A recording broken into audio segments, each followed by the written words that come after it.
Welcome to This Podcast is Making Me Thirsty, the number one destination for Seinfeld fans. This is Two Up and Two Down. Here's our producer, Chris, to start us off.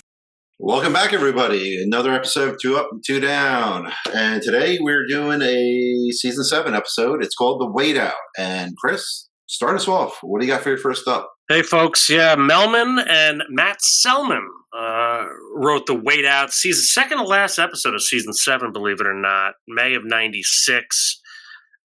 Interesting episode. You know the deal here. 2 ups, 2 downs, positives and negatives. Here we go. My first up,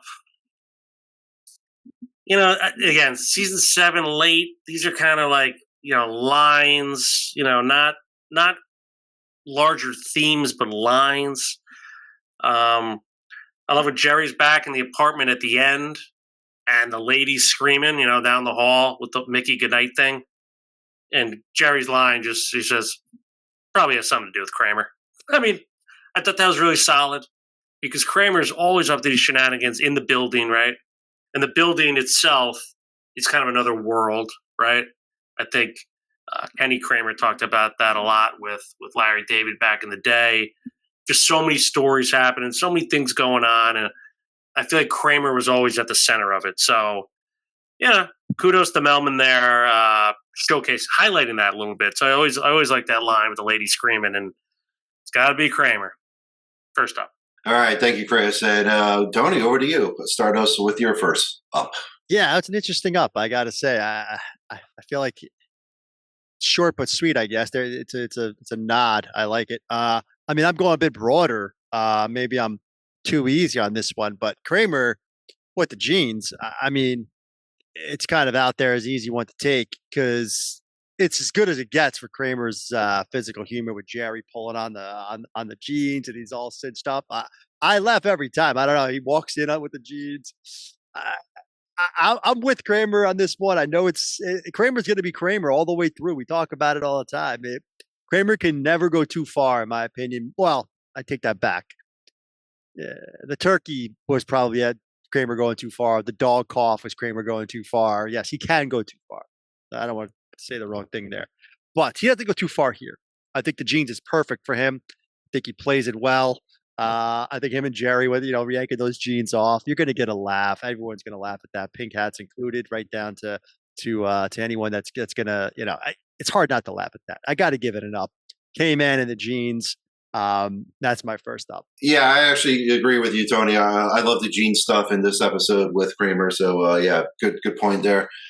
Chris, over to you. What do you got for your second up?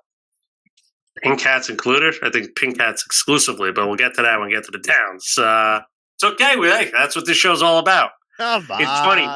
Hey, it's funny. We, some ups are downs and downs are ups, and you know the dealer. We might still end up at the same grade. Okay, ups. God, I'm doubling down on. Well, yeah. Let's do this. Let's do. Again, these are lines. Okay.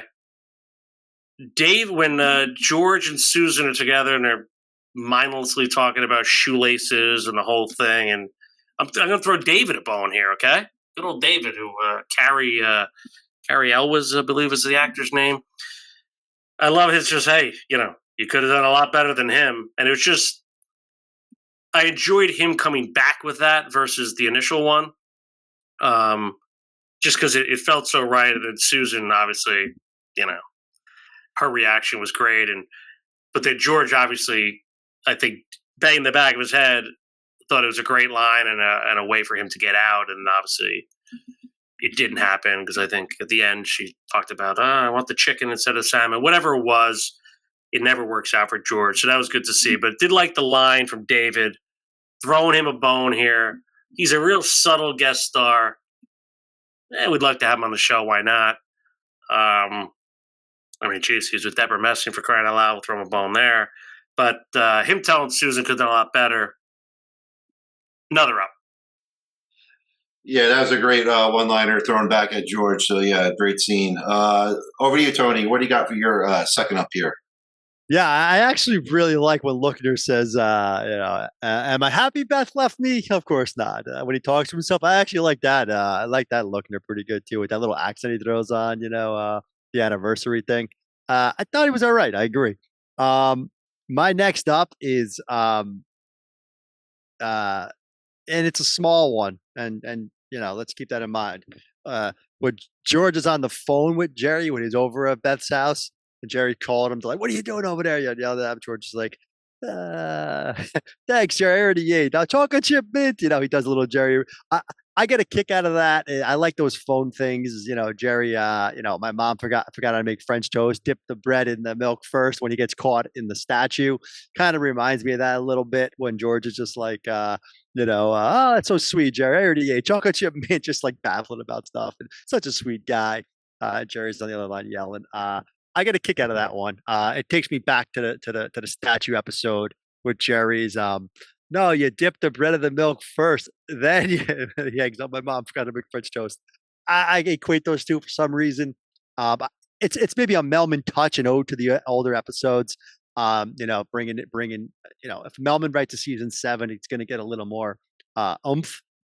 Things like that help. So that's my second up. All right, thank you, Tony. So that wraps up the ups. Let's go over to the downs now. And Chris, your first down, please. First down, and she won an Emmy for this episode. Believe it or not, Elaine. Her driving and yelling, checking her phone. I mean, just Elaine shouldn't be in a car. Like, just enough with that. I think we've seen a couple other episodes, but God, it's so great. And like Jerry's nauseous. I guess that's supposed to be funny, but Elaine driving, just like she's almost turning into George here, like yelling at people. Like, I don't know. It's just that's not Elaine again. And it's funny. Melman loves to write for Elaine. That's what he said. And maybe Matt Selman jumped in on this one, but it just didn't feel right. Didn't feel organic. Didn't find it funny. So again, yelling doesn't always mean things are funny, and I think that happens a lot in these later years, especially with Elaine and George. But her behind the wheel, easy first down. Yeah, thanks, Chris. I get that point. It's not the cutesy Elaine that we've come to love before that. All right, Tony, over to you. What's your first down here? Yeah, it's what sucks when you go second, man. That was my big down too. I mean, it's obvious he hit on every single point. It's terrible. I wrote a paragraph about it. It's almost as bad as the dance for me. It's neck and neck. It's almost as bad as the dance. It's horrible, Elaine. And the hairstyle. I think we talked to Judy Crown about that hairstyle. She talks about it in the Bizarro with the whole thing. It's a bad Elaine. He covered a lot of it. My down is the ending. I did say I liked Kramer in the jeans. I was referring to the one scene at Jerry's apartment. The rest of it, the Frankenstein stuff, especially the kid in the bed with Mickey in the bed and the babysitting. The kid runs out of the building and Kramer chases him. I never liked that scene. I think it's a terrible scene. I don't like anything about it, really. It's odd. It's weird. It doesn't sit well with me. Mickey has the kid and the kid running around and Kramer chasing him. That's it, man. I don't like that. The lady asks Kramer to watch the kid and then gets Mickey.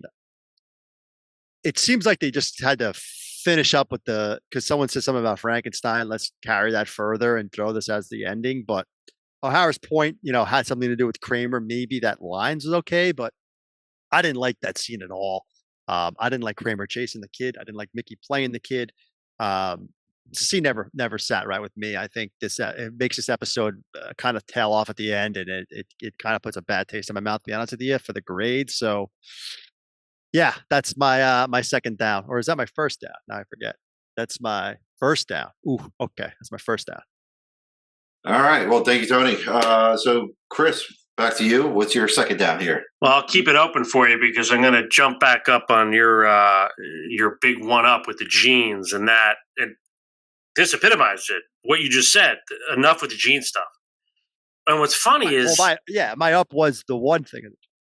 What's funny is, like, I wrote a couple things. I go, Jerry needling Kramer about the jeans. Like, oh, when I first met you, you wore jeans all the time. Like, it was just, I don't know. It's like forced conversation to make him then go get the jeans, right? Like that.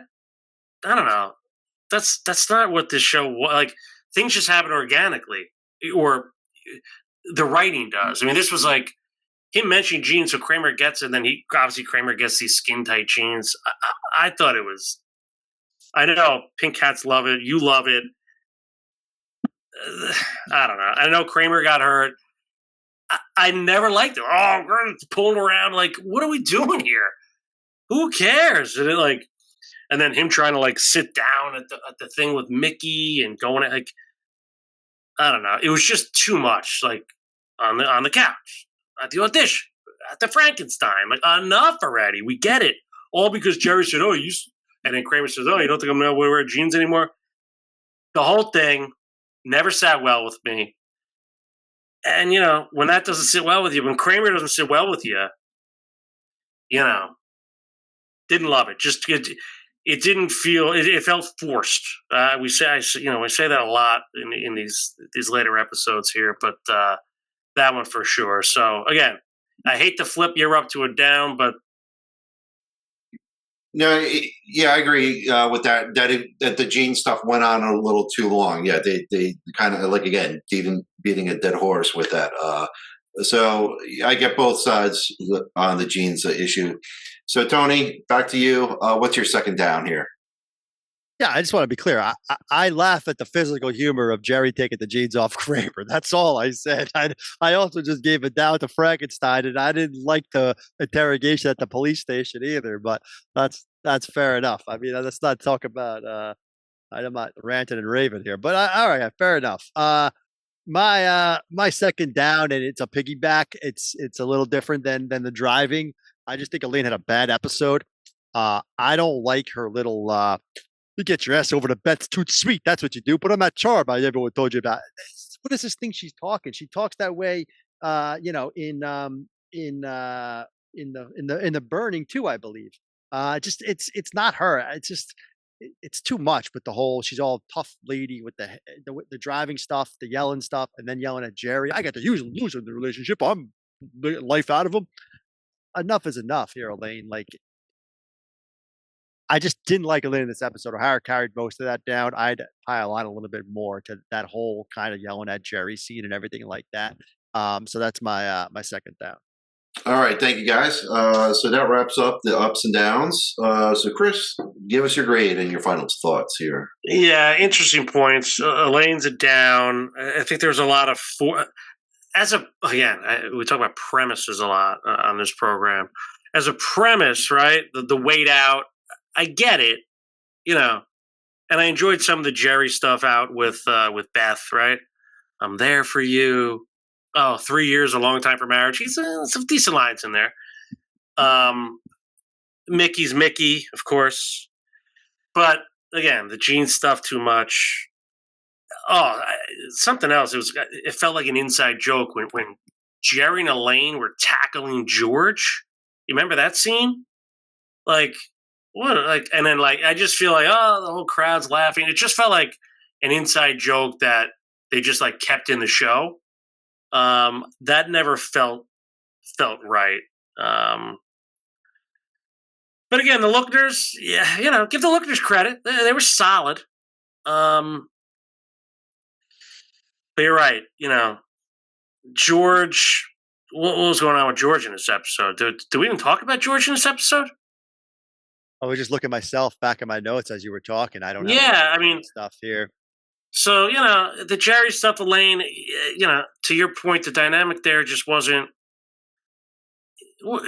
bad, but it wasn't great. I guess what I'm saying, a lot of this stuff is average, if you will. Okay. A lot of it felt forced. The Gene stuff, I called it a down, but it's not an anchor down. Okay. Larry David's still there. I'm aware of that. Some decent lines. Susan, I could do without in Susan 7, as you know. Elaine was really bad. But if I'm going to land on a grade, to be fair, I'm going to give the wait out a C-. It's a fair grade. It's not D territory because the absurdity's not there yet. Frankenstein, we're teetering on it, but it's not D level. So I'm going to give C minus. I think it's fair to Melman. C minus. Yeah, thank you, Chris. It seems about right in my opinion too. But Tony, still interested to hear what you got to say. Yeah, I think I was in a good mood on my rewatch. I had a kind of a high grade written down here that I'm not happy with. Not very high, but higher than I as I'm looking through this. I mean, I have as many ups as downs. O'Hara hit on the nail on the head. It's average. Um, it's is it a little above average? I don't know. It's debatable. The Lookners I agree with. I think the Lookners both were great. I like David Lookner especially. Um, I do love when Elaine dances around George and Jerry. They both dance around George when they're happy. Hey, you're not undoing anything before the fight. The fight, yes, but that little piece there, I get a chuckle out of when they both do the little dance around George. They're all excited. To O'Hara's point, George doesn't really bring much to this episode. He doesn't bring it down per se, but he doesn't bring anything either. I think Mickey brings it. I love Flesh Wounds and Ithaca. I'm a sucker for these names: Scarsdale Surprise, Venetian Blinds, etc. I do love Flesh Wounds and Ithaca, but the Kramer interrogation scene is ridiculous. Even the Mickey stuff is a little silly. I hate the ending, like I said, the Frankenstein stuff. I'll get a chuckle out of the jeans a little bit, but to O'Hara's point, it gets played out fast. Jerry telling that sneakers story, I didn't understand. Again, it's just too much Elaine. The driving stuff was terrible. Will I turn this episode off? Probably. I mean, on in the background, perhaps we'll keep it on, but it's average. Like O'Hara said, Melman brings back Spongeworthy.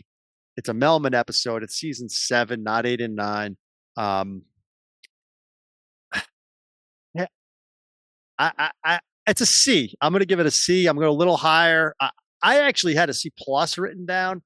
I think I was in a good mood when I rewatched it. I think I was wanting to like it more, but there's just not enough here to carry this thing any further. It's basically just an average episode. I think that's where we're landing. So a C for the wait out. Yep. Well, there you have it, folks. C and C minus. Tony, anything else you want to add? Or so? Yeah, that's going to wrap it up for this episode of 2 Up and 2 Down. You got an average episode here, and we'll see everybody on the next one.